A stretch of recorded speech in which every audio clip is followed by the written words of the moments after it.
For years, I poured everything into this. All the ups and downs, long hours, big commitments, carrying on my father's dreams. But the industry was changing, and so was I. I know.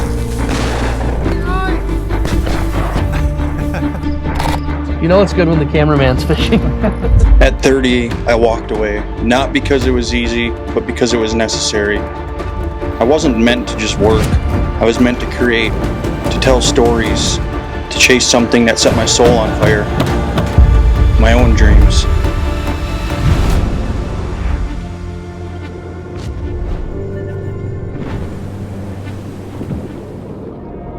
Daddy, look at this. Is that the one? I'm gonna put it on my tip box. And now let all your line back. Bye. Good morning. Good morning, honey. Hi. You're awake. I'm awake. I was going to say that. I'm like, I'm awake. Mhm. I did it. Yeah, I don't know. I feel like this little time change is kind of kicking you in the ass a little bit. It did you for like the first day. Yeah, when we were in Adele's, but I also stayed up until midnight. True statement. So, And then you were up at like 5 on your phone, yeah, 5:30. yeah. So 4 hours of sleep. And then not realizing that there was a time change. Totally forgot about it. Yeah. I don't know. Yes. I was really exhausted yesterday. Yeah, and I really wasn't. I don't know. I feel like it's one of those things in the morning is if you set an alarm, you just need to get up, I know. regardless of how you feel. Because I feel like I might sneeze. Please don't, bless you. I feel like if as soon as you hit snooze, You're done for. like the rest of your day is just, it correlates with that. I agree. Where even if I'm on 4 or 5 hours of sleep, if my alarm goes off and I just jump up and I get to it, like my energy's right there. Yes. It kind of follows with it for whatever reason it is. I always say I haven't been much of a snooze hitter. I usually, summertime, I love getting up Yeah. right away. But now, I guess, quote unquote, not having to get up. I don't have to get up at that time. I've just been hitting snooze for some reason, and I need to get out of that So why do you feel like you don't have to? because I don't have to work until a certain amount of time. Sometimes I don't start work until 9:30, 10 o'clock. Why do I need to get up at 5:15? Because your child's going to be screaming Trust me, in I an know. hour and a half, and then as soon as she does, and if you're just rolling out of bed and not having all your stuff ready, like yesterday morning. Oh yeah. Then it's just anxiety all day and like stressed out. Yeah, Rushed. you start off on the wrong foot already. Mm-hmm. So Yeah, I mean we talked. don't give yourself an excuse. Mm-hmm. I know.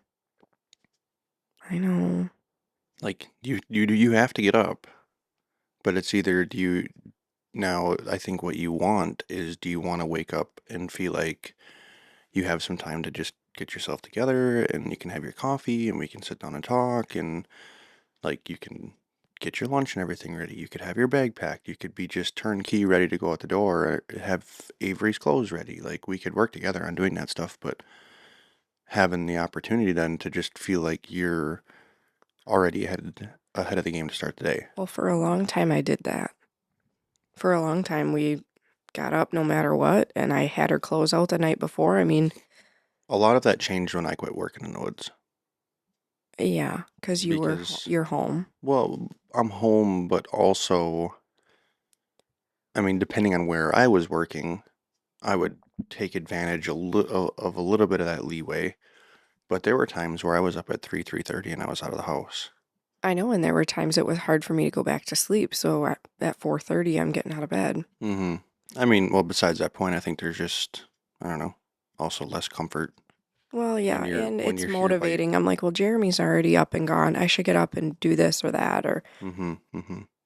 yeah, I need to get back to it. I've been beating myself up lately about hitting that snooze button. I'm like, knock it off, Brittany. That's not who you are, or that's not who you want to be. But in the summertime, I feel like I'm much more eager to get up.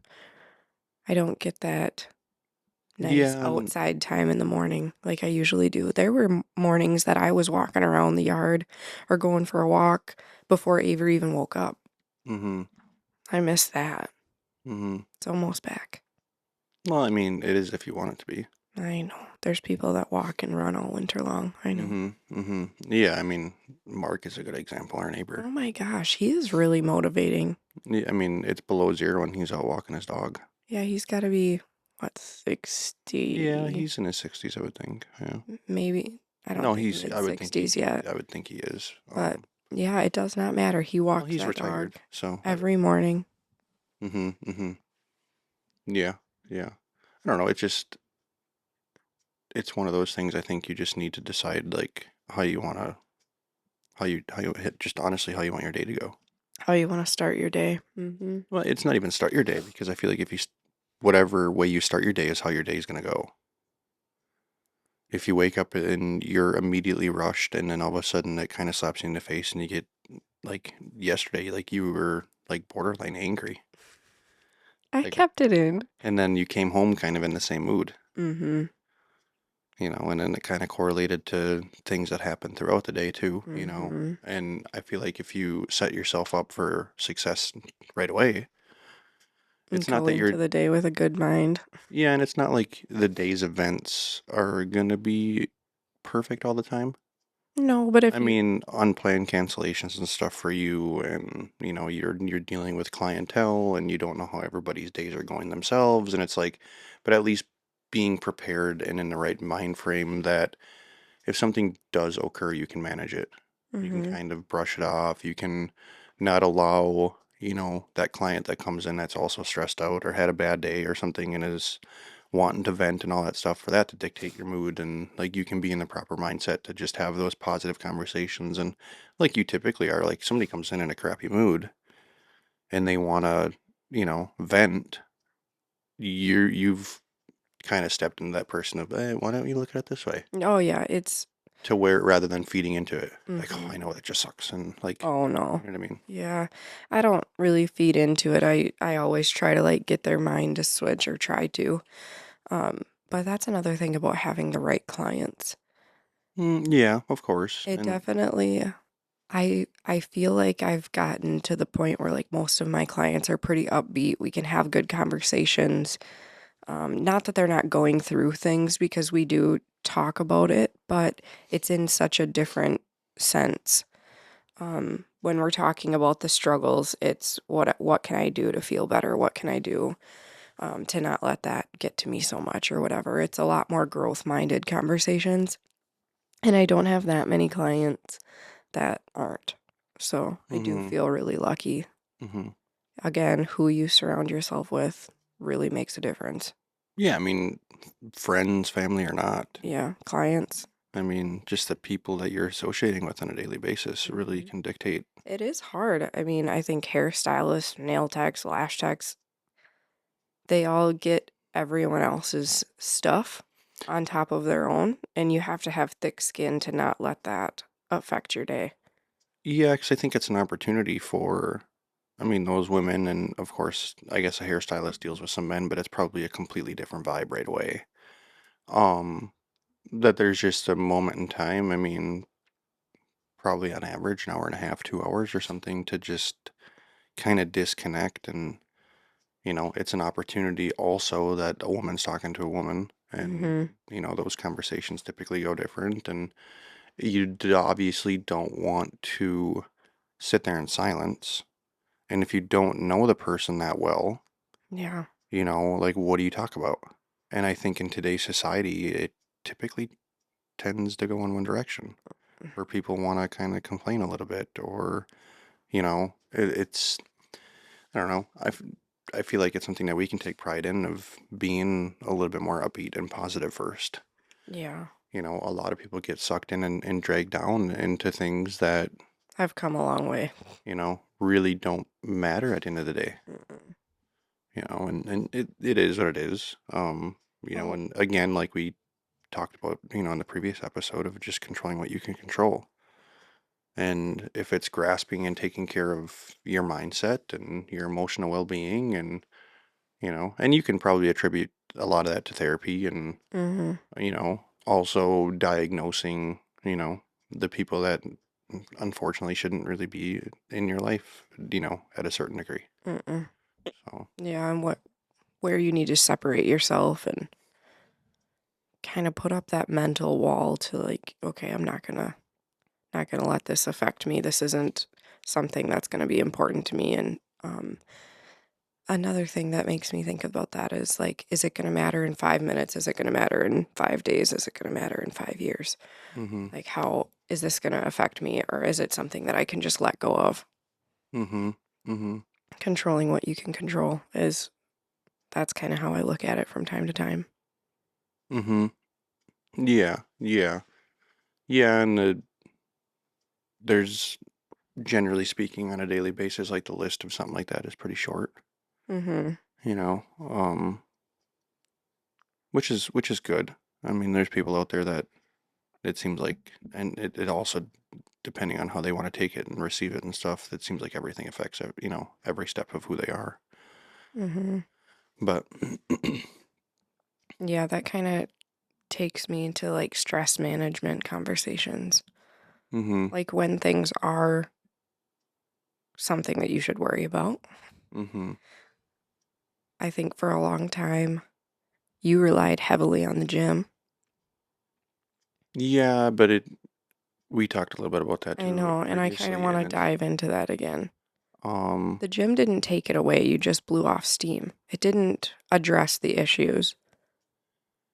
um yes, and of course there were instances where like it was the fix. Like I just had a stressful day sometimes, to where I don't know, like I wasn't maybe didn't have a ton of energy or like working in the woods, like being a harvester operator, like sometimes you just have those days where like you bend a bar and then you bend another one and you go through a dozen chains and it's like what, like it just seems like one of those days, like nothing major happens, but it's just little things One thing and it's after just like another. nagging and it's like, you know what, I still got something done, I didn't have a big breakdown, like I made a little bit of money, like whatever it is that way, like I always tried to refrain from being sucked into it, but it's still just like those days just drag on. 'Cause it's Mm-hmm. like you're sometimes out of the machine, it feels like more than you're in it.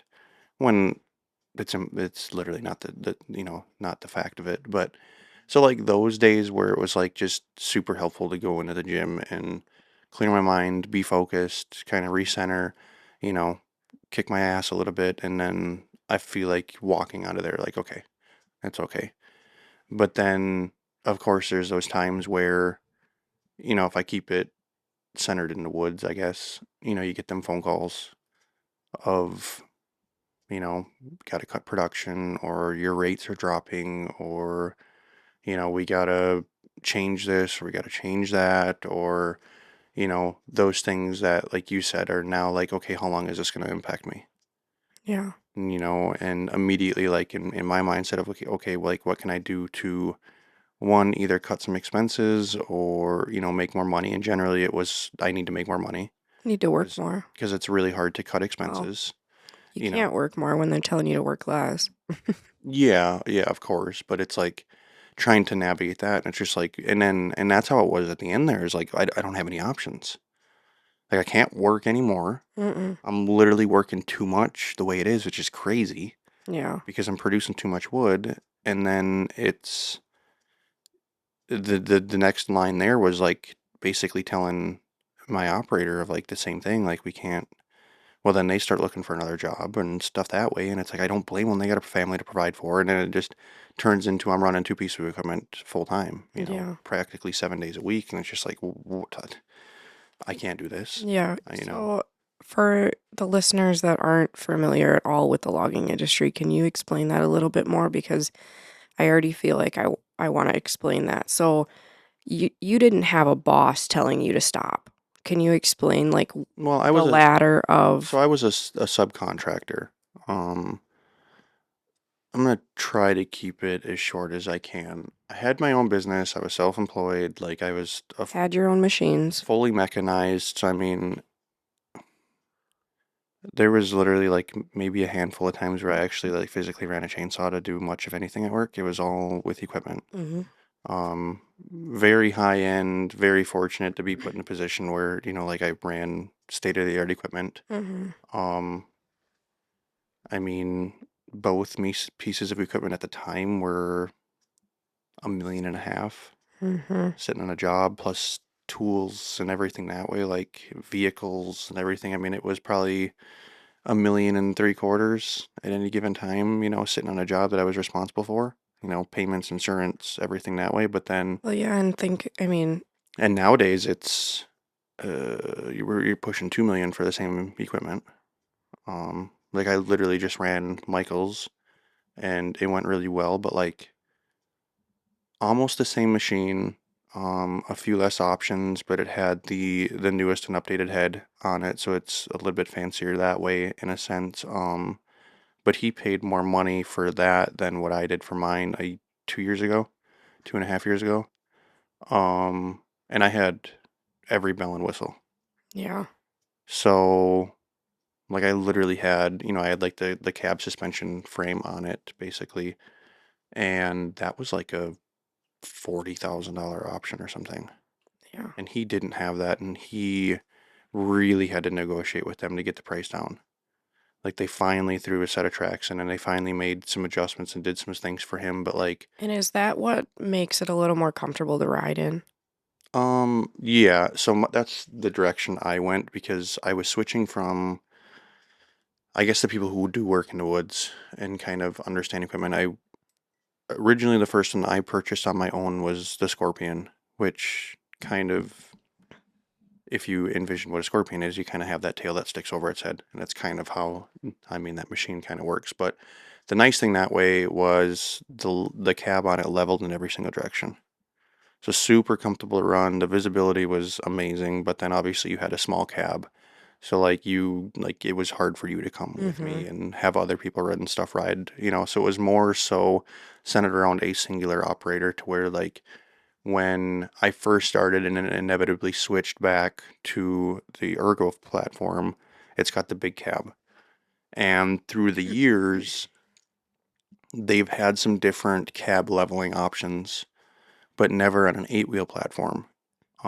Which with 8 wheels, the stability is great. You have the opportunity to put tracks all the way around the machine if you have to. Um, just a little bit easier that way. I think it's a little bit less wear and tear. The longevity of the machine seems to be a little bit better, but they came out with an option where the cab would level with the 8 wheels side to side, and then the seat actually inside the machine would level as well. Mm-hmm. To where like Michael's, that's what his seat levels side to side, Not the cab. not the cab. Where I went the opposite, I had the cab that leveled, and then I had a seat that leveled forward and back. So that kind of felt like I was still comfortable, like I was in a Scorpion, because I was when I was in the hills, like going, it would level forward and back when I was going up and down hills and stuff, which was really nice. Um, the main reason to go back to that platform is it had the bigger head, more powerful crane. Because I was You were. generally cutting really big timber, really nice quality stuff. So I felt like it was a little bit easier. And then honestly, that machine is now, I mean, what is it? Ponzi is celebrating, what is it? Is it 30 years? 35. I think North America might be celebrating 35 years. My dad bought his first one in 95 or 96. Hmm. And obviously, just like vehicles, they progress and they evolve and they get fancier and everything. That's basically the same thing with logging equipment, but the base machine is tried and true, pretty much the same thing Mm. for that amount of time. It's just evolved. Yeah. Looks better, technology's advanced, more power, bigger motors, like everything that vehicles do. But I was a subcontractor to somebody who basically held the contracts and did all the negotiation. You got it. Good Lord. Good morning. They did all of the negotiating with the mills, the people who would purchase the product that we produce in the woods. Mm-hmm. So it kind of saved me a little bit of a headache because I was young and just honestly focused on wanting to produce wood, and that's kind of where being a subcontractor, like you kind of make your money. And it's one thing to step away from like running a saw and stepping into, being mechanized because that was kind of the way the world is turning. Again, you kind of adapt or you die. Mm-hmm. And to stay relevant you need to produce a good amount of wood. And really the only way to produce a good amount of wood is to do it by equipment. There's still some hand cutters out there that do well, but they primarily stay in log material, big timber. Mm-hmm. Um, High quality, high dollar stuff, and some of them do extremely well yet. But they sell their pulp as firewood to Mm. where, I mean, like they're 60, 70, some jobs are probably 60, 70% log and bolt material to pulp ratio, where I was literally the opposite. There was very few jobs where, it was even like 50-50 Mm. pulp to, bolts or logs, which bolts and logs are higher diameter, larger diameter, like what inevitably gets turned into lumber, furniture, trim, pallet material, things that way. Like plywoods, veneers, stuff like that.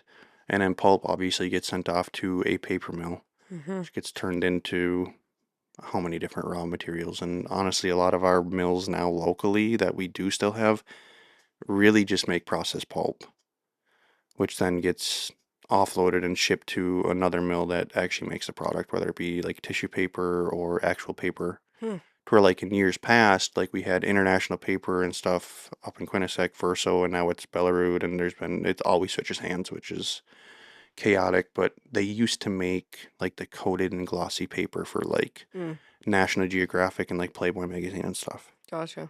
Um, and that was, I mean, years ago to now, it's just kind of evolved to, I believe they like just basically make very simple and basic stuff, or like even like I said, the process pulp, and they ship it to other places that utilize that. Yeah.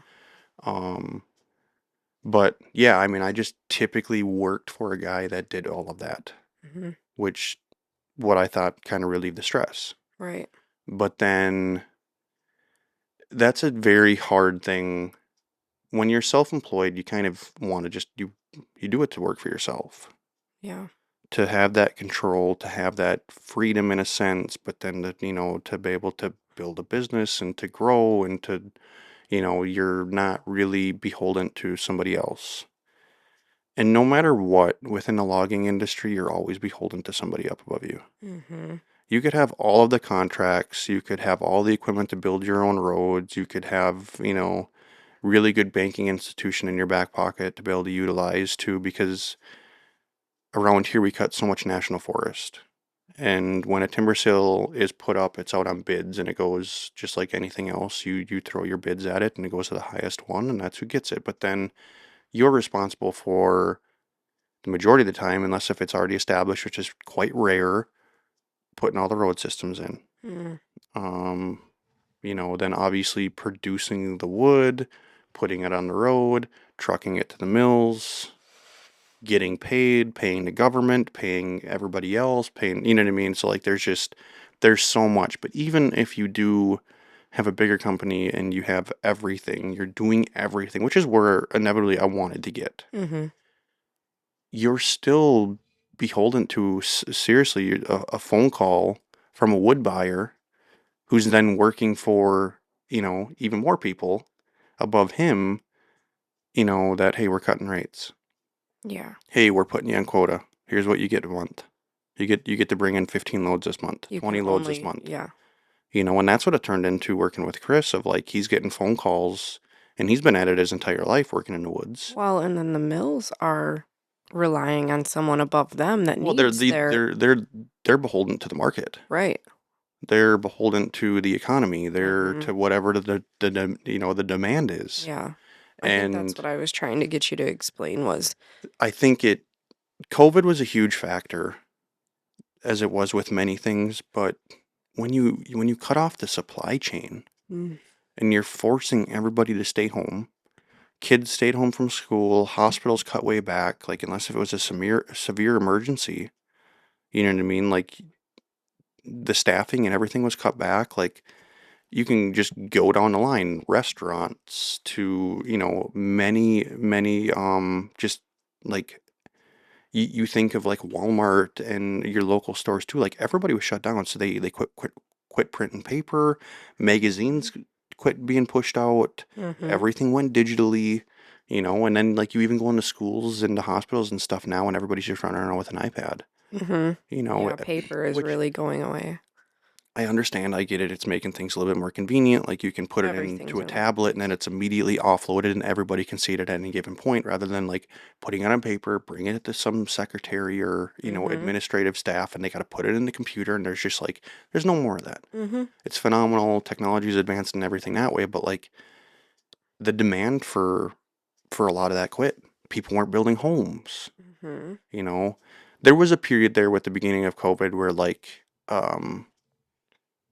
the building trades kind of took off a little bit because and we saw it a lot up here. Like everybody and anybody who had like even just a little cabin up here were up here and they were renovating Yep. because they had no idea. I mean, when it first hit and there's a stay-at-home order and people are like, "How long are we going to be home? Let's go up north. Yeah. Let's get out of the cities. Let's get Mm-hmm. away from people," because that was the scare. Mm-hmm. Get away from people. Yep. Don't associate basically and to where I was fortunate to still be working in the woods because I was by myself. I was literally in my own machine. I worked with family. Yeah. When the foresters showed up, like you were outside. And the majority of the people, like let's face it, within the industry, like did not give a shit. Like Mm-mm. this is stupid. Mm-hmm. Let's get to work. Yeah. You know what I mean? Gotta A lot keep of that blue working. collar stuff was, Yeah. So that was a definite turning point because I think once COVID hit, it was just like a slow bleed from there out. Mm-hmm. And it still is. But yeah, I mean, it literally got to a point of, the guy I'm working for getting a phone call like literally every single day to where he's stressed out and got anxiety through the roof too of like where he's calling his wood buyers every day of like, what's the story today? What's the story today? And like literally getting emails, like I'm getting emails as a logger from mills. Like, so they had my contact info at some point somehow Mm-hmm. of, you know, basically warning us of what the industry is going to go to. Letters in the mail. Um, I mean, we lost to Wisconsin Rapids Mill Mm-hmm. several years ago. I think that was like right before COVID or right during. I think it might have been a nail in the coffin for them, which is the biggest pulp supplying mill, or pulp consuming mill within Wisconsin. Was a huge, supplier. We supplied a lot for them. Mm-hmm. Um, and then it's like now the other mills that are staying open, they have to consume that inventory Yeah. from these loggers. And a lot of them were already at full capacity from what they were consuming with everybody else. So it's like, how do they take that influx? Mm-hmm. Which inevitably just pushes loggers out. Yep.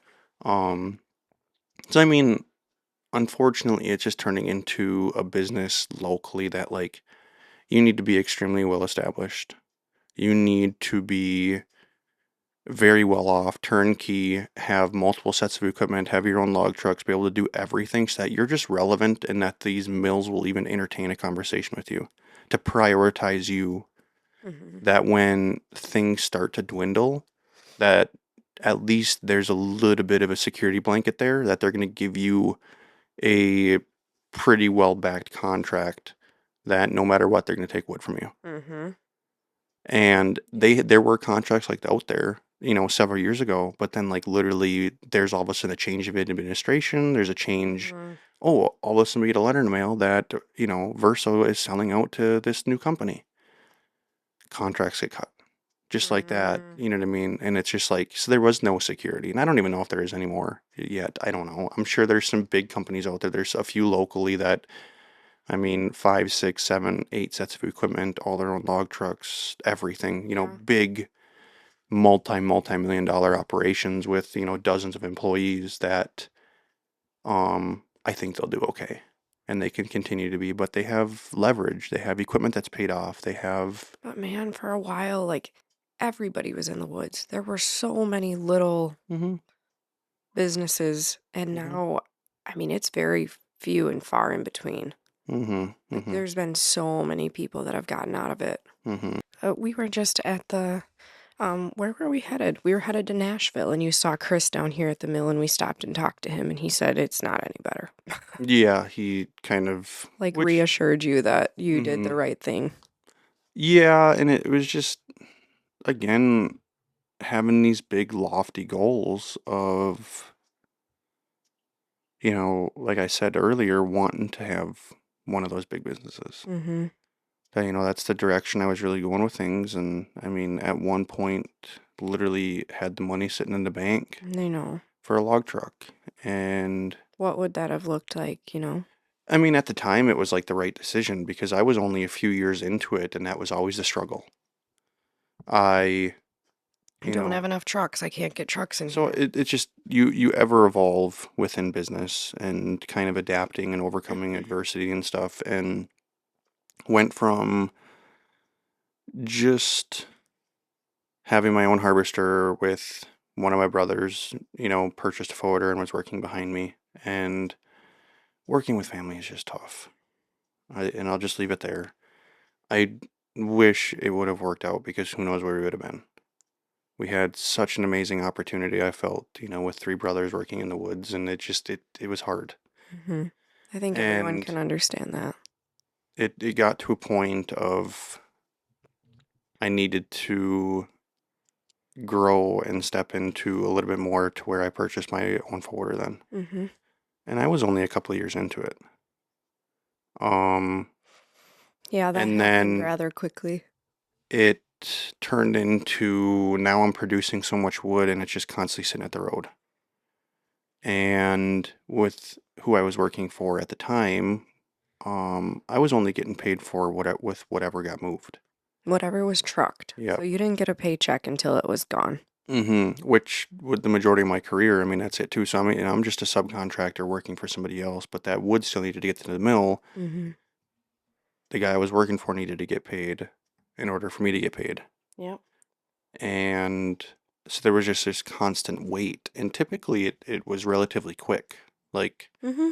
whatever you brought in that week, like you got paid for the following like Wednesday or something. So then I could Mm-hmm. get my check Friday. So like I was always a week out, which was nice in a sense because even if I had a little bit of downtime, like a couple days in between jobs, like I knew I was still having a check coming from the previous week. Yeah. That was really nice. And like when I got rolling on the new job, like, I would just put in some extra time and tried to stay consistent that way. But, uh, then trucking became an issue to where I have several hundred cords at any given time sitting on the road. Like I'm sitting on $15,000, $20,000. I'm just staring at it Mm-hmm.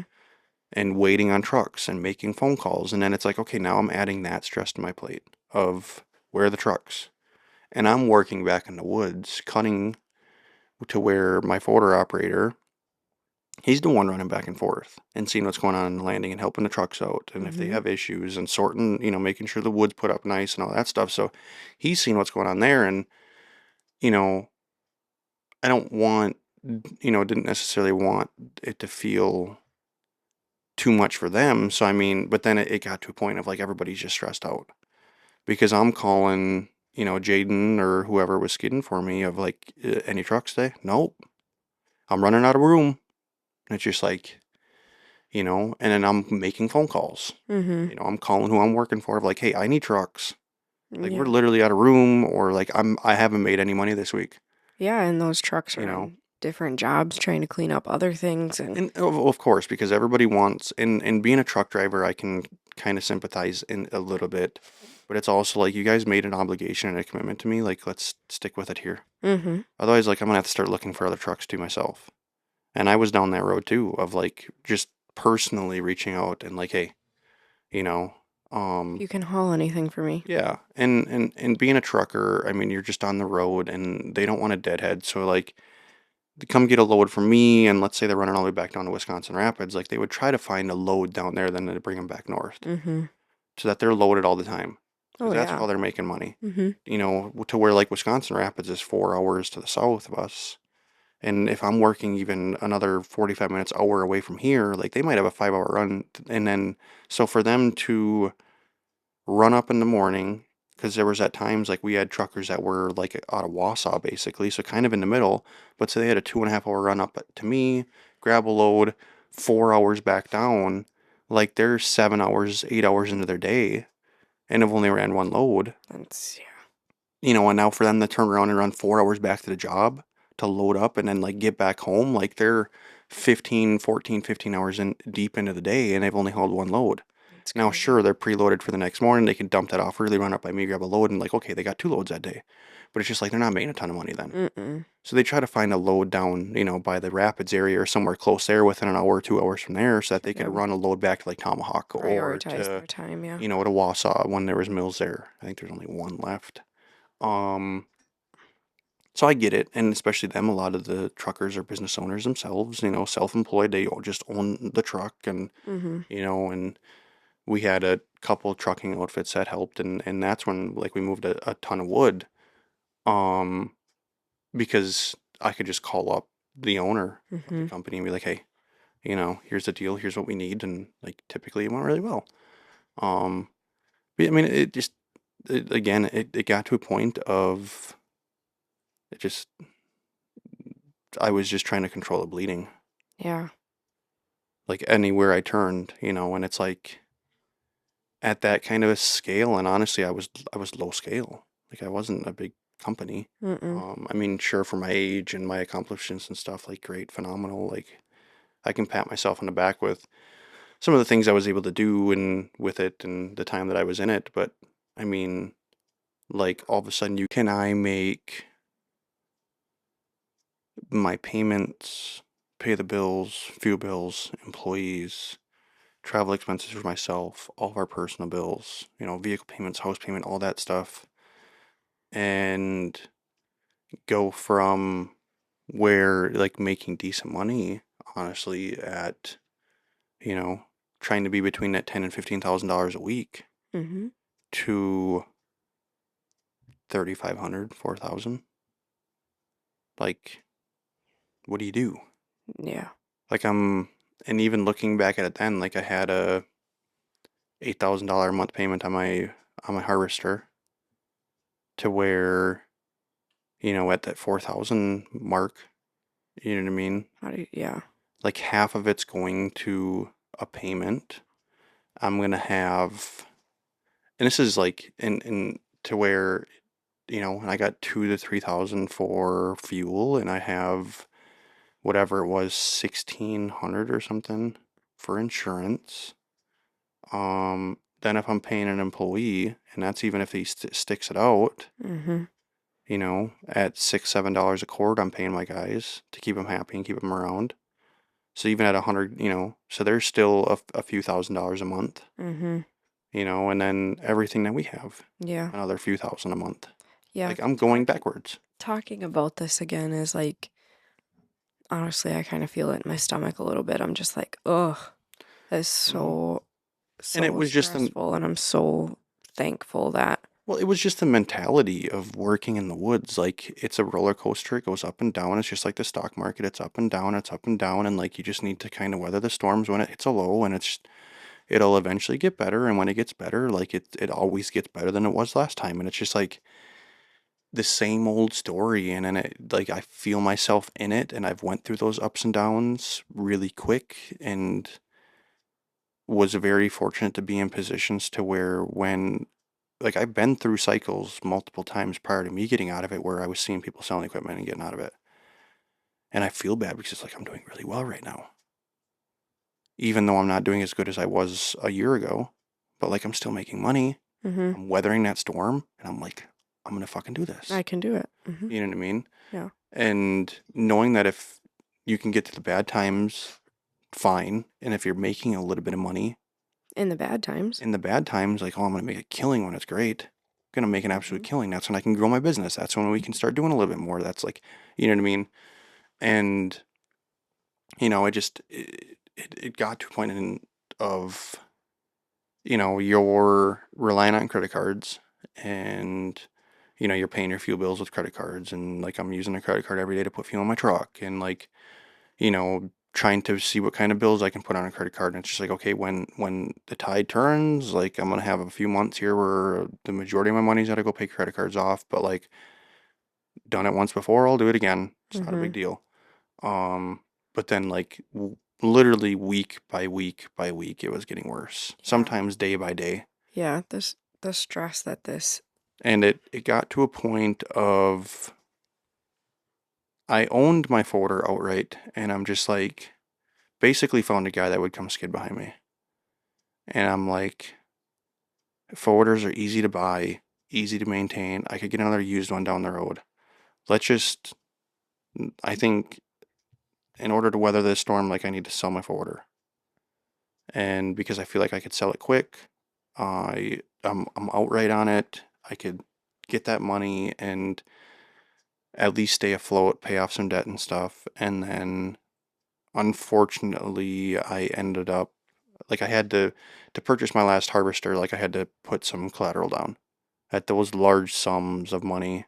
Even though I put several $100,000 down, like basically in cash I know. with my previous trade in on that machine. And I should have done my due diligence and even had maybe an attorney or something look into it at the time of like, because I put well over 20% down on a brand new piece of equipment and was free and clear on my folder. That I thought I could just sell that, offload the money, and just have it and have that security blanket, and the bank took everything from me. Yeah. They took all that money.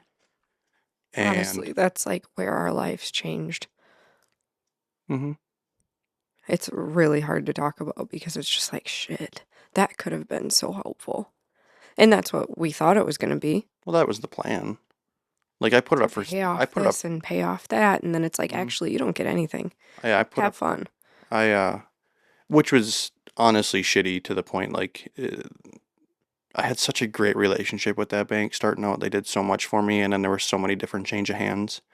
And then you get tossed to this new commercial lender who has zero, like literally no experience with working within the industry and dealing with kind of customers like us. No, he's looking at paperwork. He doesn't care about you. And they understood that the logging industry became a liability.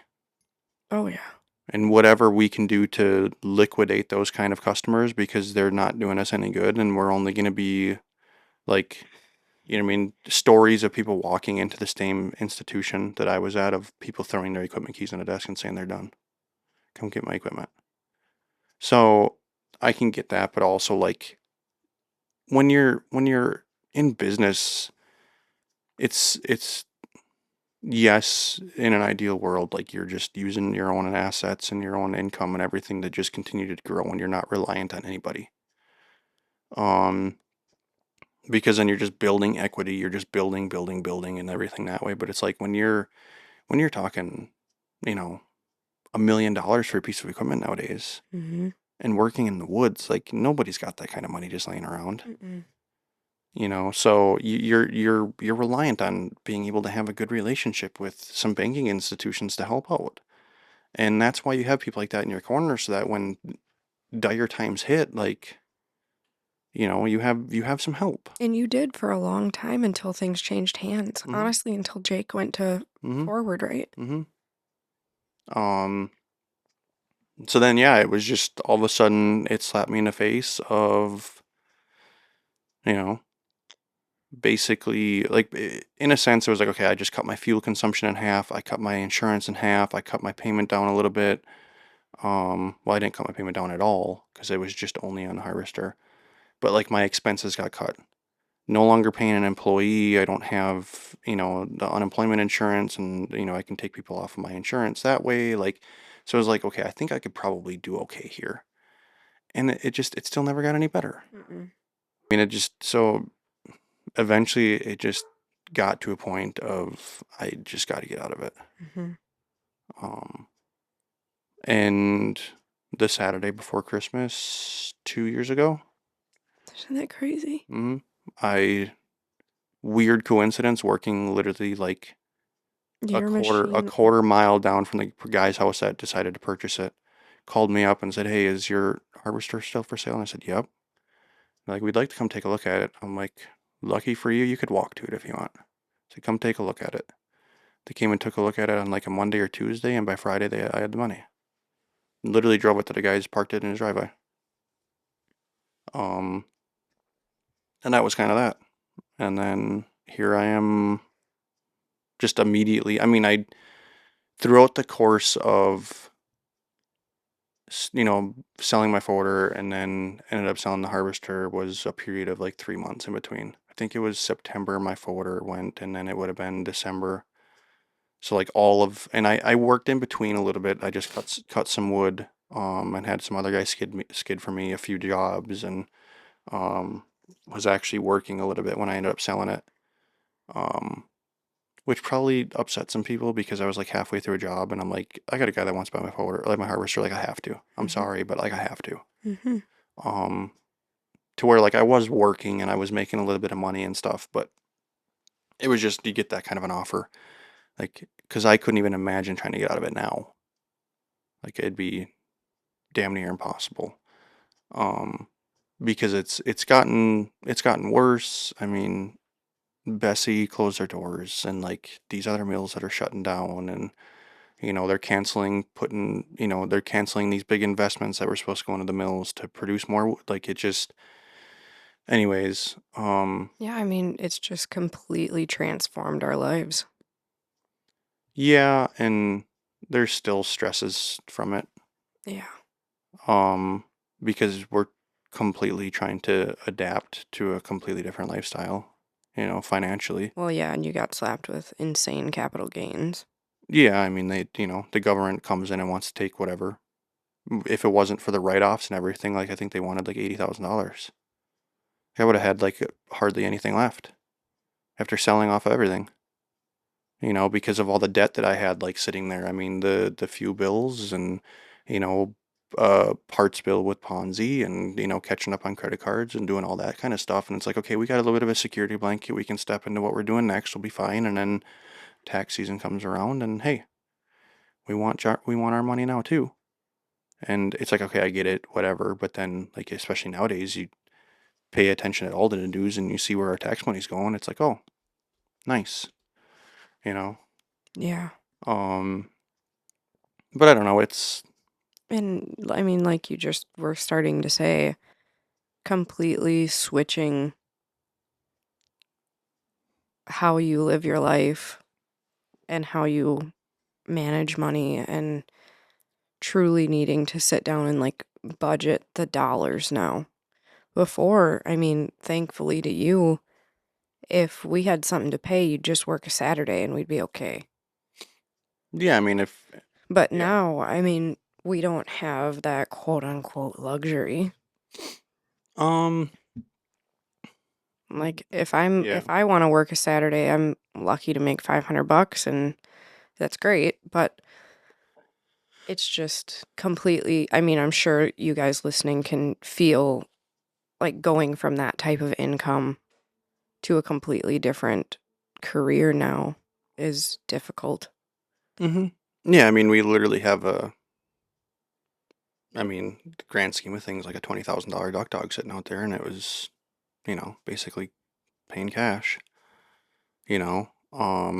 Like I was able to just offset that stuff and work a little bit more and a little bit harder and, produce some extra wood and, like you said, if there were times to work Saturdays or sometimes 7 days a week because it was really good. Like I remember sometimes getting $25,000 checks in a week to,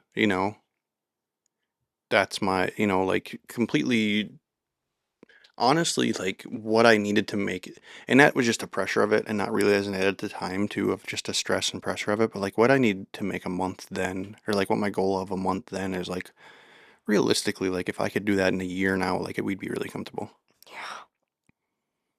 And like I am, and like it's just I'm going through these slow periods, especially like this past winter, like it was just slow for me, and it's stepping into something new. Like you're learning as you go, and you're trying to figure that out, and you're understanding there's always seasons within business of every kind, whatever business you're in. Yeah, I mean, look at mine. Mm-hmm. I have weird slow months where it's like Doesn't every make sense, it and then yeah, doesn't make sense. It doesn't correlate to the economy or you're whatever. doing really well this year, or like last year, you'd be really slow right now.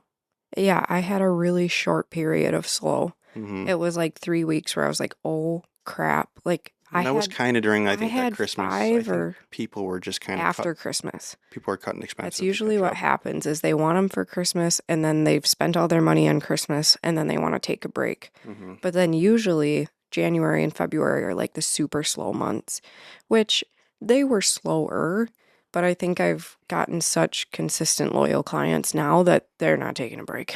Mm-hmm. But yeah, it's just I don't know. I mean, it's really hard because, I mean, a year, was it? A year prior to me getting out of the woods, I lose dad, which was like a driving force to me to stick it out. Like until you having, realized it wasn't. yeah, but I felt, I mean, I literally didn't have a choice, unfortunately. Hmm. Like I was just in that position to like I just can't do it anymore. Hmm. Let alone, you know, it probably would have inevitably turned into, okay, could I have stayed in the woods? Could I have went and traded all my equipment in and just gotten some pieces of shit and just honestly like been content and actually making money producing 100 cord a week with some 15, 20-year-old piece of equipment? And Sure. you know what I mean? Like, yeah, but that's just not, it's not what I wanted to do. Mm-mm. And people tried to convince me to do that. And it's just like, I'm not going down that road. I'm not working on my machine more times than I'm cutting. Like, Mm-hmm. when Yeah, you I see see people that. with that old style equipment, Mm-hmm. they're wrenching on it more times than they're cutting. Mm-hmm. No, thank you. Yeah, and it's just, those are the days that I dreaded, like knowing I was gonna have to go to work and have to work on something. Mm-hmm. I broke down the previous day, had to run for parts. Now it's like wake up in the morning and be like, nice, I get to go, especially in the winter, Mm-hmm. But um, like honestly, last week now, like I helped a local guy outrun harvester, and I, like Travis asked me, he's like, you miss it? Like, I miss the operating, but I don't miss the bullshit. But even sitting in that machine, like everything came back, all the stress came back. I know. I want you to know that I saw that. Oh, I know you did. Mm-hmm. Like, I honestly, it was a conversation in therapy of like, holy crap. Like, I saw all of that come back in Jeremy. Well, because all the feelings came back. All the feelings came back. I mean, you were coming home and immediately napping like you used to. Like, that's you relieving your stress. If you didn't go to the gym and get that out, Mm-hmm. you were immediately just dead. And that was the stress getting to you for sure. Well, I think honestly, I didn't realize how taxing it was actually operating for 10 hours a day too. Yeah. Running that kind of equipment because you are on edge all day long. Mm-hmm. You You have to know, be. I mean, you're cutting. I mean, like I was cutting some pretty solid big wood there too for him. I mean, it was really chunky woods. I mean, you're just, and then you're watching your surroundings, and that's just a part of it. And I didn't realize how mentally taxing it was. I think too. Yeah, and I think that we can bring this up in a good light, but like you got pretty snippy with me a few times and I think you realized like, oh crap. I like Mm-hmm. cuz you sent me an apology and we can say that. It's fine. Mm-hmm. But it's like when you kind of snipped at me, I was just like, that's stress. Like I knew that wasn't my Mm-hmm. husband. That's not how you've talked to me in a year, and you didn't say anything like horrible, but you just kind of like got your stress got to you. And I gave you so much grace. Like that's not him. Like Mm-hmm. this is all that logging stress talking. Like you just have to brush it off, let him know you love him, you're here for him. Well, it's also like the stress of working for somebody else, and that was Yeah. even then though when I worked in the woods, it's like, yeah, I'm self-employed and like I can, wear that hat of saying I own my own business and stuff, but it's also like I'm working for the fuel company, I'm working for Mhm. Ponzi, I'm working for my bank, I'm working for all these people basically because they're all hoping to get some money this month. Mhm. And obviously outside of working for me and my goals and you and our family and like the vacation we're saving up for and the hunting and fishing we want to do and the boat and like all of these goals and stuff. And it's like, I mean, it was a driving force. I mean, it kept me motivated and kept my head down and stuff. But it was like you know, like, we'll just be honest, like, you call me and wanting me to, like, basically fix a problem, and I'm like, I have to, like, that's, like, where the stress came back, like, I don't have a choice, I have to work, and it's like, how do I'm working literally, like, first week working for this guy, and that's all it is, like, he just wanted me to step in and help out. I mean, and how could I not? Just a little extra cash, and, like, that's where my mind went, okay, I can make a little extra cash this week, like, I gotta Oh, and I work. wanted you to. And I know there's been pressure to make some extra money lately anyways, and it's like, you know, what am I supposed to do?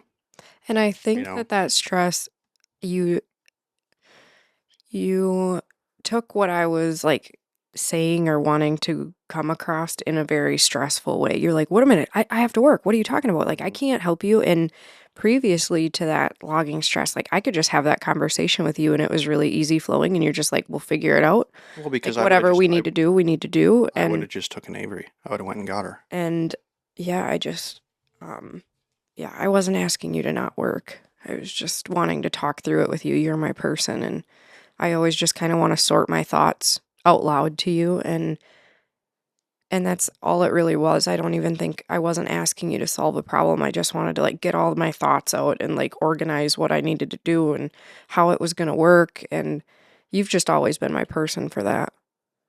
Yeah, I was just obviously being on edge, and then when, you get a phone call and, you know, first thing is, are you working all day?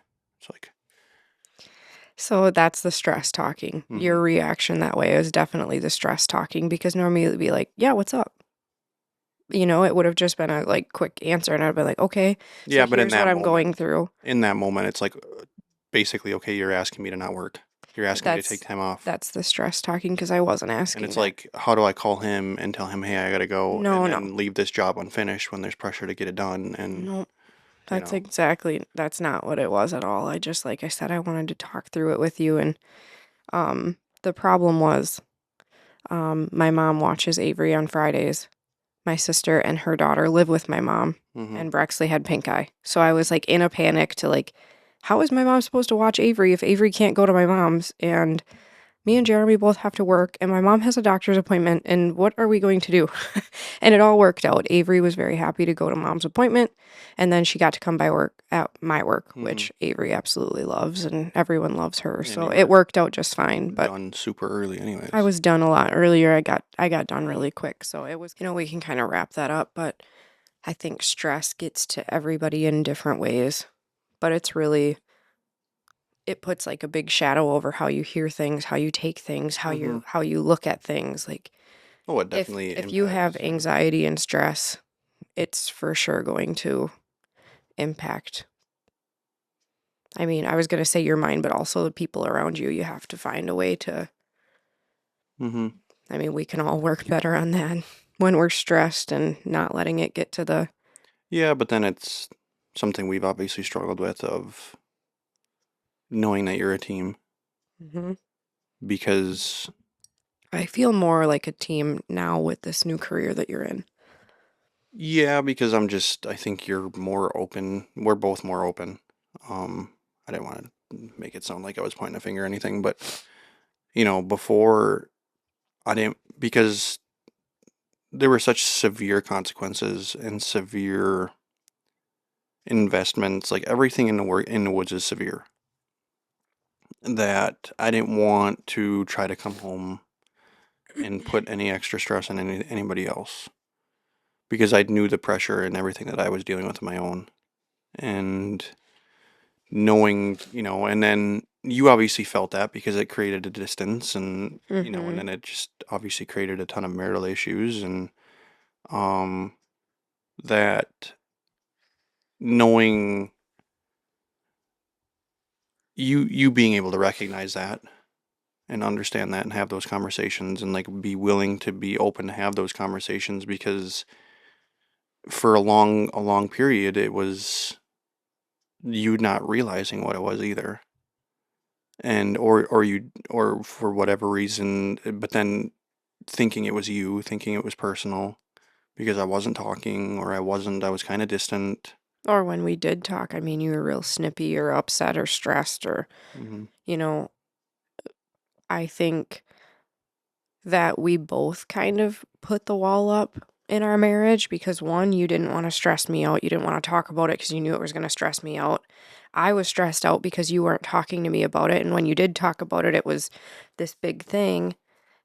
And I think it just kind of like closed off our communication. Yeah, yeah. Yeah, I mean, it was a definite factor. It wasn't the only one. No. So I mean, it's just I don't know, it's you know, growing within relationships and marriages, and you know, Mm-hmm. you're gonna work through a lot of shit. Yeah.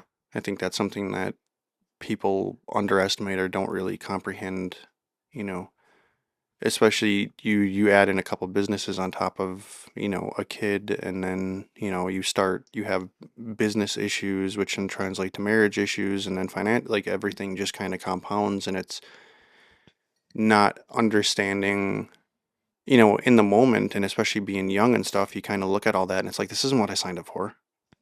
No. But having, like, people need to be a little bit more prepared that you're going to go through those seasons in life. That's what I was going to say. I think there's so many people, and maybe correct me if I'm wrong. It's like the younger generation is like, well, if you're going through all these problems, it's not meant to be.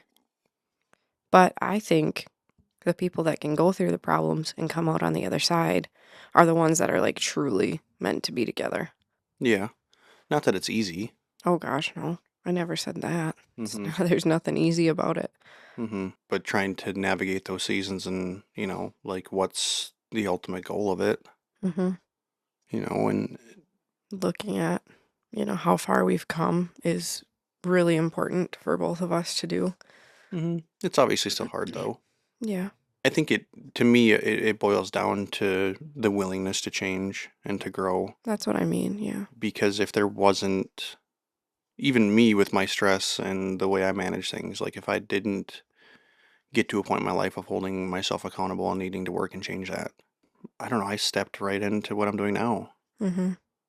which I obviously had a little bit of financial means to do so, to invest into some nice stuff, and, to be able to have that opportunity to kind of do some free work and get myself out there in different fashions outside of having to go basically work another 9 to 5 on top of wanting to chase a new career and a new dream. Um, which was a blessing, but then also a curse because it's like money only lasts for so long. Mm-hmm. And then that's obviously where you've stepped in and have really helped a lot. And I've had some really good times within doing this already, and then of course there's some slow times, and it's like that stress comes back. And it's trying to just navigate those seasons, but then trying to remain vigilant on the path that I'm on, because I mean, even going um prior to going to the Dells, like, what was it? Was it last week? It was last week. Last week Monday, I had a conversation with, he's got a pretty solid following on, I think he's over 100,000 on Instagram and stuff, but he's a professional photographer and works with a ton of outdoor brands. I had a really, really good conversation with him. Um, so shout out to Brandon. It's his handle's Current Spaces on Instagram and everywhere.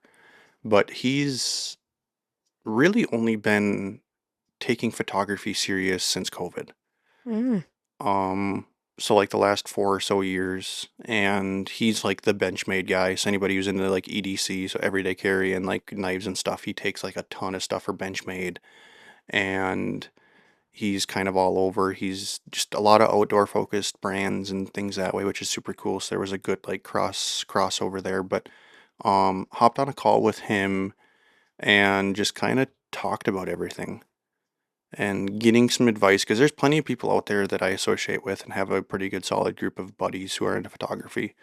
Um, but wanting to get advice from people who work with these big time brands, Mm-hmm. and seeing where they're at and how they got there, and honestly talking money and talking, how you're pitching to these companies and what's your approach. And like, I don't want to be just that, always be that running gun, waiting for the next phone call, waiting for the, you know, putting content out there, and then all these cold calls and all, everything that way. And it works and I'm gonna go through seasons of that, and I'm fine with it.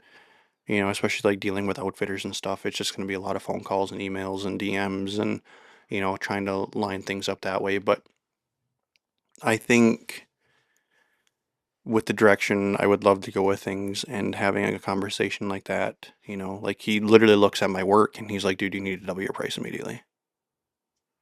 I'm like, how the hell do I do that without like scaring everybody off? You know? That's a growing fear. Yep.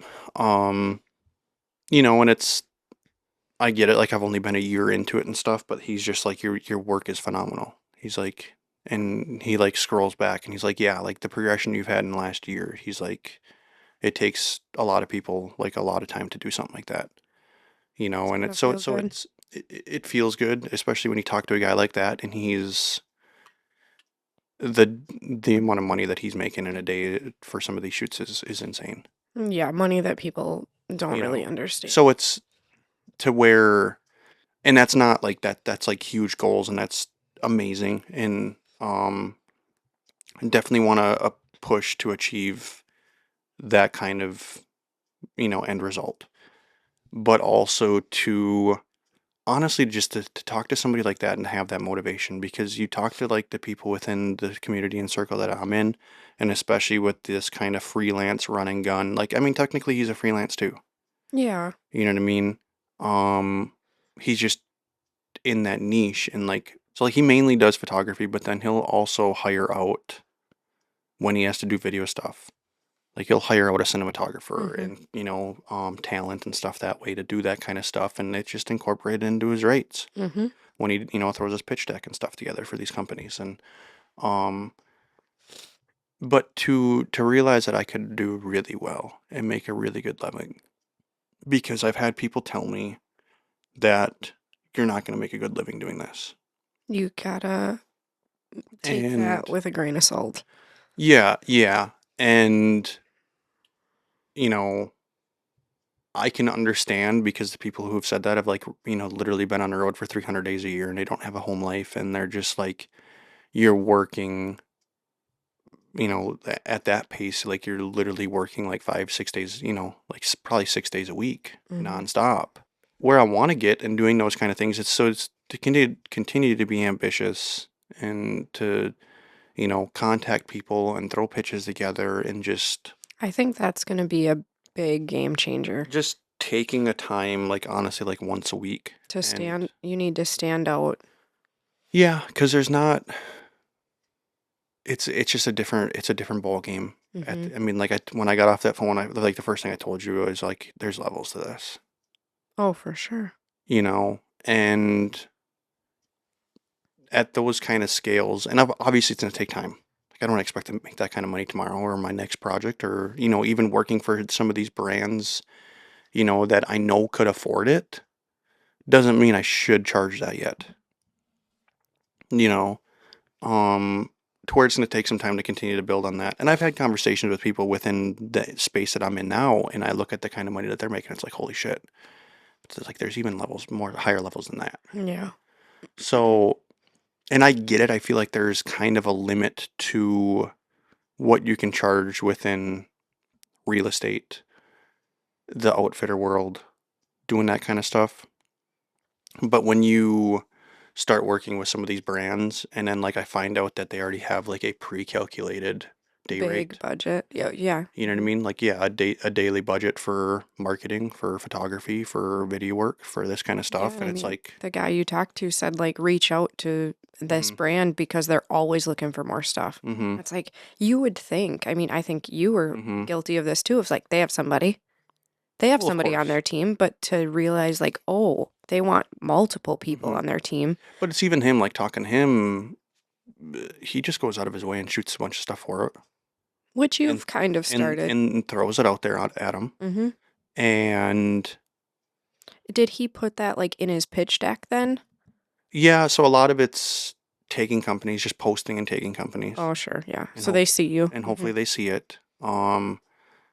But then yeah, like produce work. But then of course, when you put a pitch deck together, like here's like Some stuff I've taken. yeah, like proof of concept. Already shot some stuff for you. Like Mm-hmm. here you go. Basically, take it, use it. But here's some things that I would like to do, you know? So like, so Brandon did like honestly, like one of the coolest releases for a knife that I've seen in a very long time. Benchmade came out with like this whole water line, Mm-hmm. basically centered around fishing, and like Fitchin'. fishing.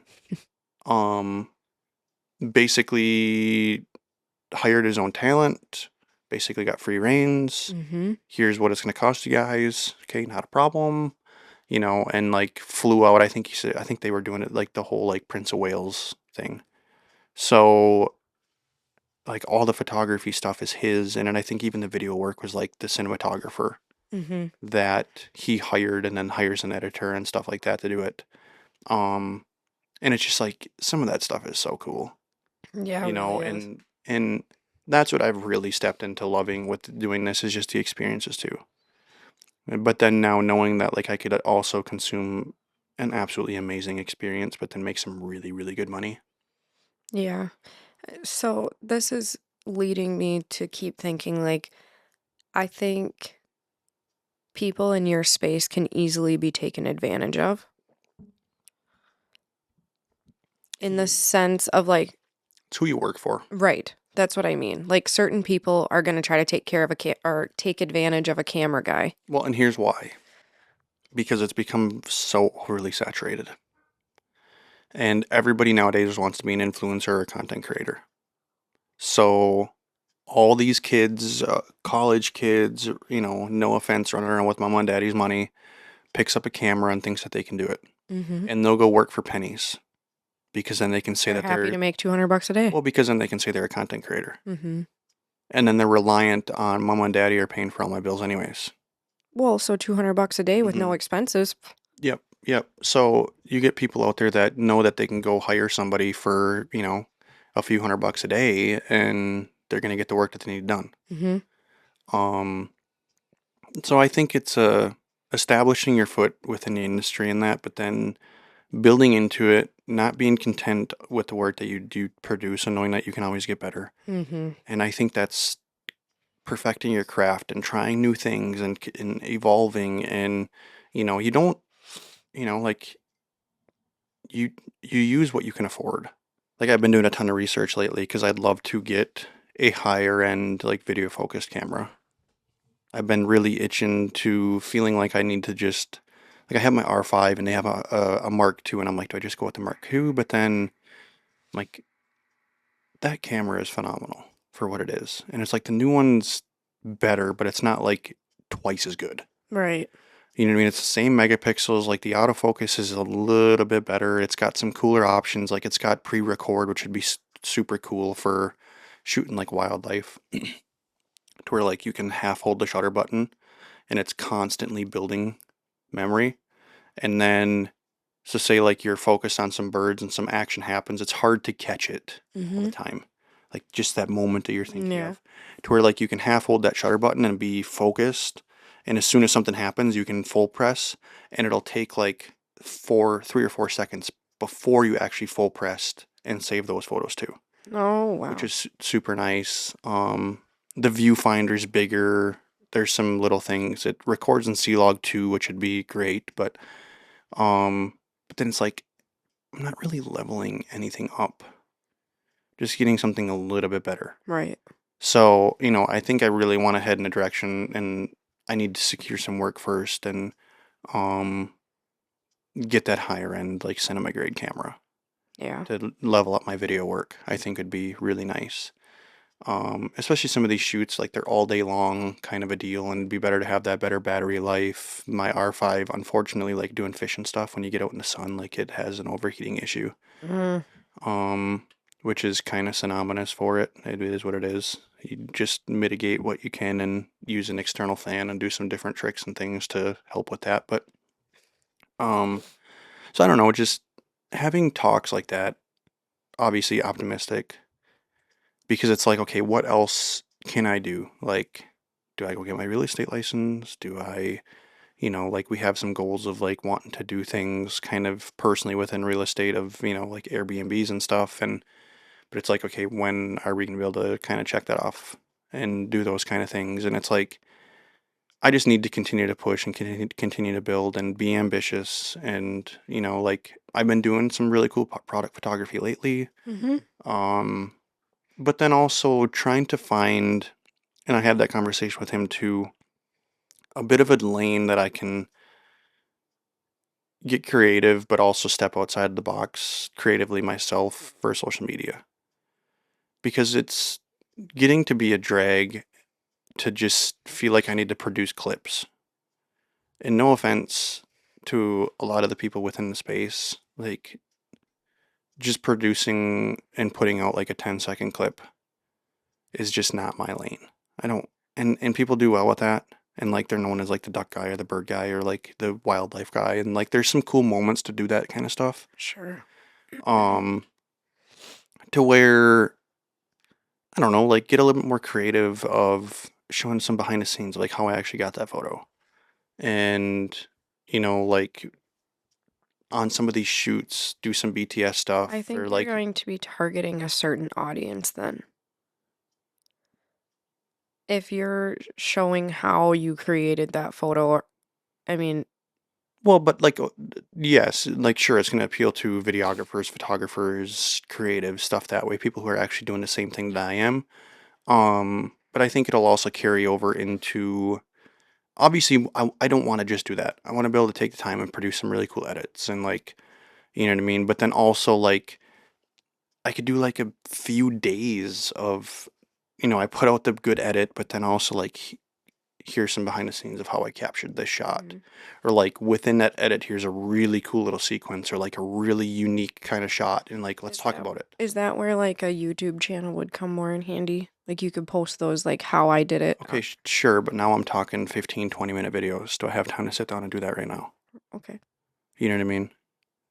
So like, I feel like you're shunning my ideas of No, wanting not to, at all. Not at all. You just have to figure out what lane you want to be in on it's not even a Instagram. lane.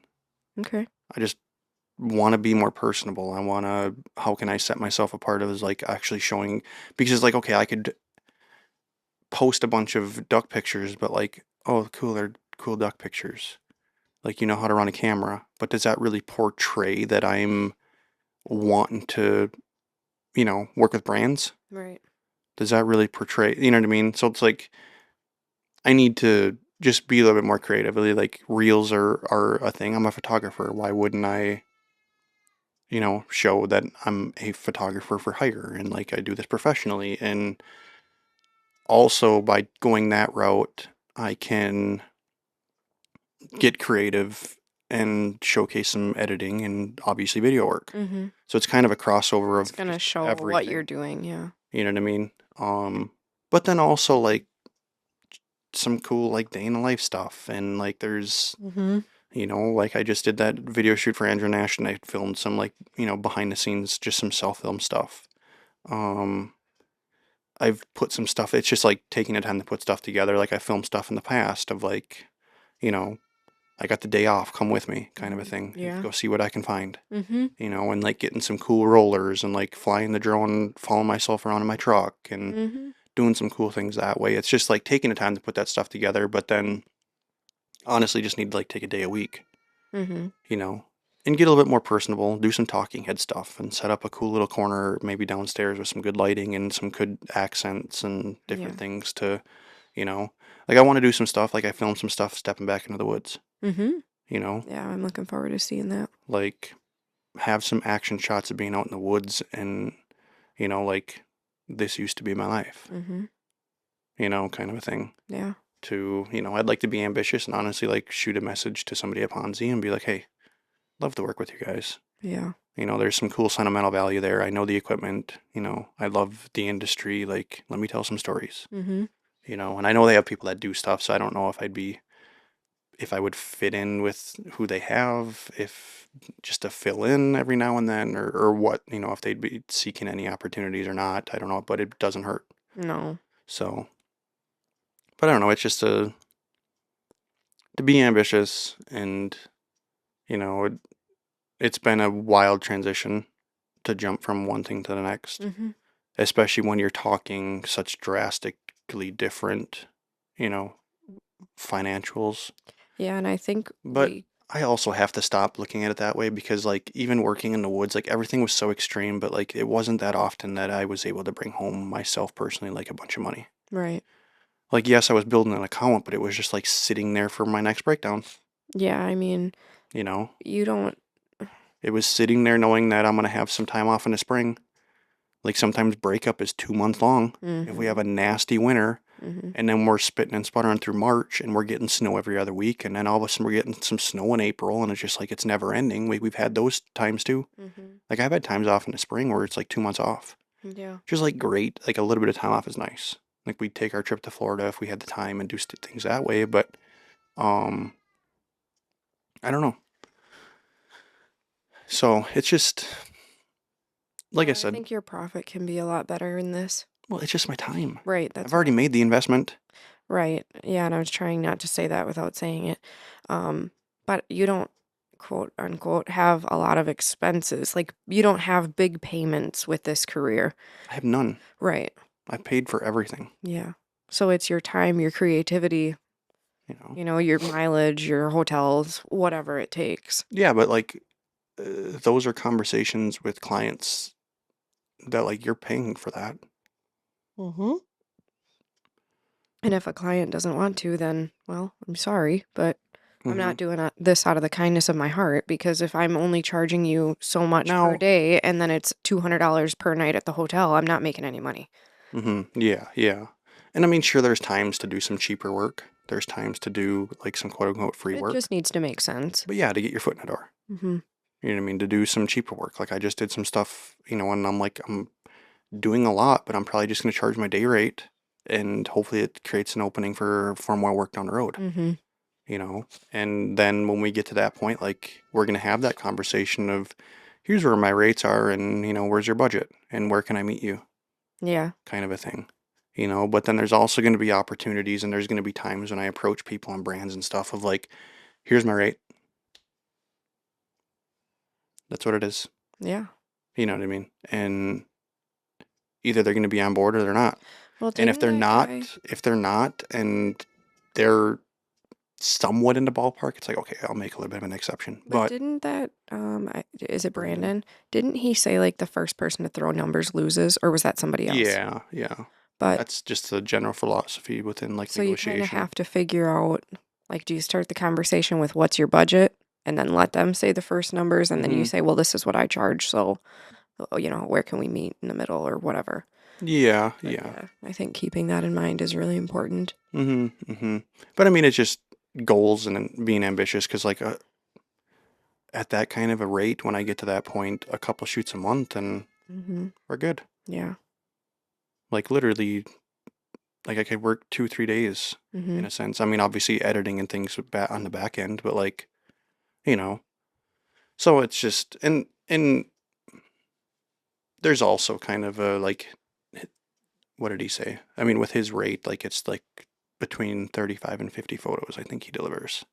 You're doing so many photos. Yeah, I mean, like I just did that shoot for Andrew and Ashley, which is like a large scale home tour. But I mean, I did like went in at like really good lighting, bright, to then sticking around for like golden hour, sunset, and did some stuff there too. So there's like a lot of doubles, just different lighting. Yeah. But like 160 photos for Mm-hmm. basically a real estate shoot. But they have the budget for it. And are you charging them what you should be, or are you giving Hmm. them the rate from previous? Okay. Yeah, yeah. Yeah, it'll be probably a little bit more than what I charged for the last one, but I obviously went above and beyond on this one. Yeah, you did. I mean, I was there for 6 hours, 6.5 hours. It's crazy. So, I Mhm. mean, but like I had that conversation with her honestly when Oh I was yeah, there, she's great. of like kind of with the times because they're kind of stressing a little bit of like they've had a few people back out on some builds Oh. because of what things are doing. And I'm like, I get it. I said some of these things that I'm doing, and especially when I get on the road and stuff, like I have to up my rates because it's getting expensive. Mm-hmm. And and she's like, oh, we completely understand. Like you got to charge what you got to charge. Yeah, yeah, You they're know. great. So,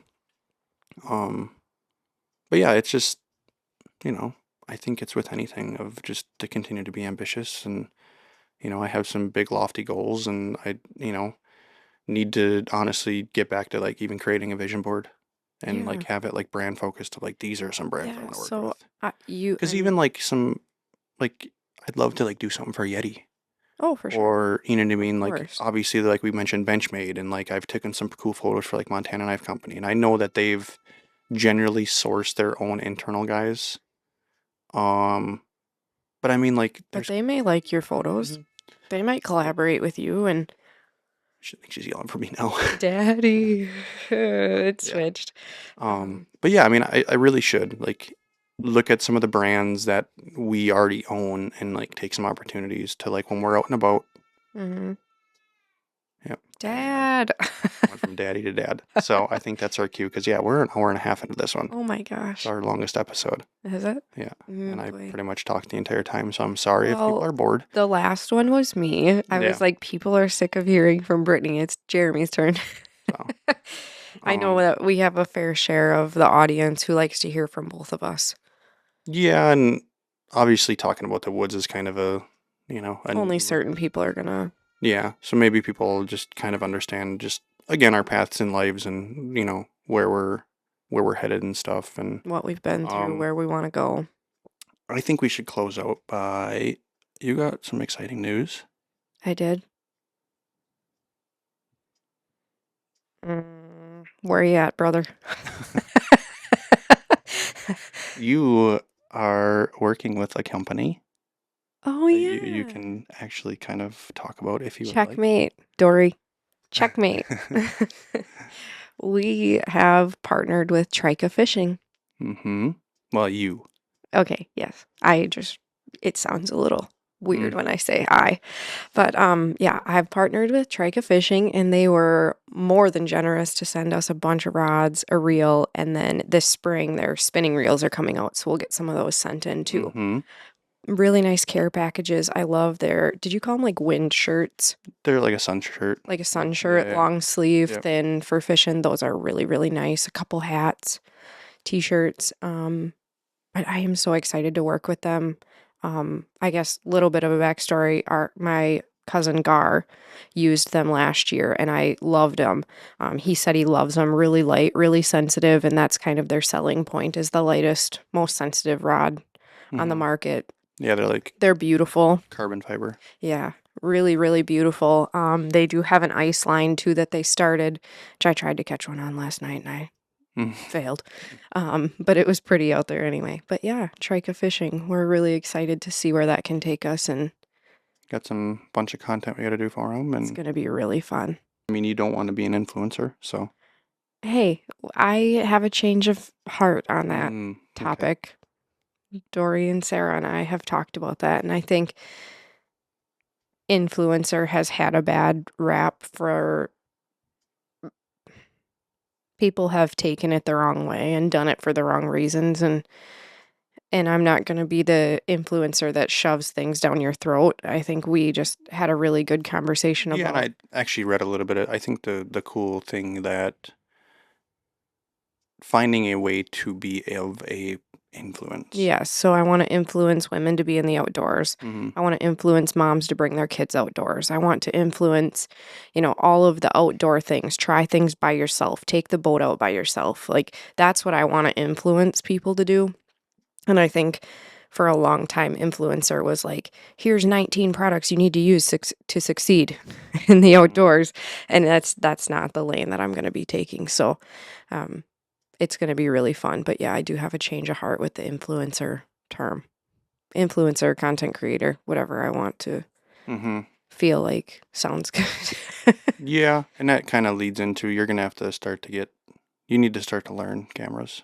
Yeah, well, I'm going to buy myself an Osmo Pocket. So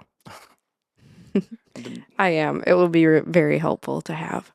Yeah, but even that, like, it's learning how to use it. Oh, for sure. Oh, yeah. Not I'm just not like saying it's easy. not just like throwing it on a tripod and it like recording you and that's it. And you know what I mean? No, I understand. So, but we'll get there. It's just getting that you got to start getting that like creative mind and creative Mhm. eye to things. I know. Outside of, I mean, sure, like you watch a lot of YouTube stuff and it's just like throw a GoPro in the corner of your shack and just let it rip and record and just pulling fish out of a hole. But it's like, that's not what we want. Yeah, we want to do so much more creative stuff than that. So, yeah, sorry to circle back. Yeah, Trika fishing, look them up. Mm-hmm. I think it's going to be really nice this summer and spring. Mm-hmm. Mm-hmm. We were able to choose what rods we wanted, so we got some walleye rods, got a couple bass rods. Yeah, I got a heavier one because I accidentally broke one last year. Or was it last year? I don't know. I had a bait caster that unfortunately got stuck under a trolling motor that I didn't realize and Snap. threw the trolling motor up and snapped it in half. So I'm hoping maybe I can put a muskie on that one because that's kind of why I went heavy on that to replace that one. Just smaller bucktails and top water and stuff like that, spinners, and I could obviously throw some cool stuff for bass too, but I don't know. We're primarily smallmouth, so. Yeah. But we can catch them on our other ones. Be good for Ned rigs and drop shots and stuff. Yeah, it's going to be really nice to have them in our corner. Those are really, really nice rods. Mm-hmm. More fish and stuff. Just what we need.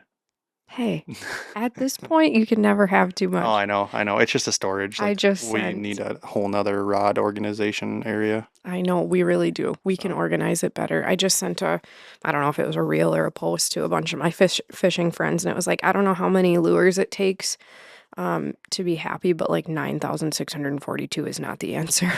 Or like not enough or something. I'm like, oh my gosh. Yeah, we should just honestly, just go buy like a little yard shed just for fishing stuff. We should. We could keep it really nice and organized. Yeah, it'd be nice. Even like a half of it for duck and half of it for fishing or whatever. Yeah. But, We also have a package at the boat landing wow. Right. Wow, you gotta cut that, please. I know you're gonna leave it in there. I think we should probably wrap up.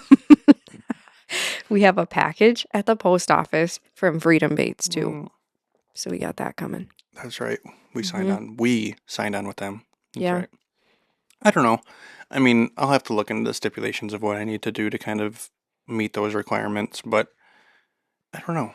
I feel like the whole working with brands thing on that front of like being the face of things is gonna probably be more of your lane. Yeah. I mean, like, I guess I could share some cool like photography stuff. So like for like Freedom Baits, obviously with the jigs and plastics and that of like just the fish catches and when we're using their products to get You them. could do some like product photography stuff too for content. Yeah. I mean, I'll figure it out and get creative and not just be that typical like, hey, I caught this bluegill on there. I caught this on their little wiggle worm. So we'll have to get in tune with their lingo, but I don't know. I mean, I know they're tied into like a lot of their ice fishing stuff with Widowmaker, which we've used Widowmaker jigs for quite a while. So it kind of made sense to reach out to them, and it went good. They kind of wanted us both, and I was like, oh, okay. So we'll see. Yeah. But it's gonna be fun. All right.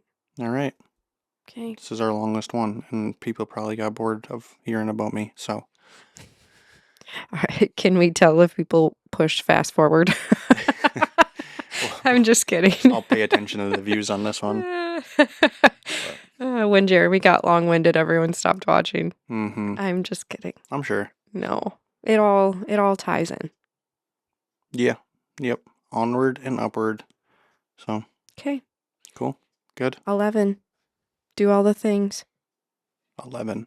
Episode 11. It's just like it's not 11 o'clock. Throwing a random 11 in there, but yes, episode 11. That's a wrap. So that means it's gonna be almost 3 months into this. That's crazy. So it just doesn't feel real, but here we are. Yep. We have some fun things coming up. Yes, open water's almost here for us. Well, I know. Maybe we'll see. Yeah. I have to travel. We're gonna travel. Dory, Jimmy. I know. I texted her yesterday. I was like, "When am I coming down?" Make room. We're coming. Yeah. We're gonna have to make some decisions on what we're gonna do with our boat. So. I might just show up with a new fishing boat one day. Yeah. Where'd the Prodigy go? I don't know. Well, not sure. Ain't gonna sell in the shape it's in now. So. All right. Okay. Until next time. Love you. Love you.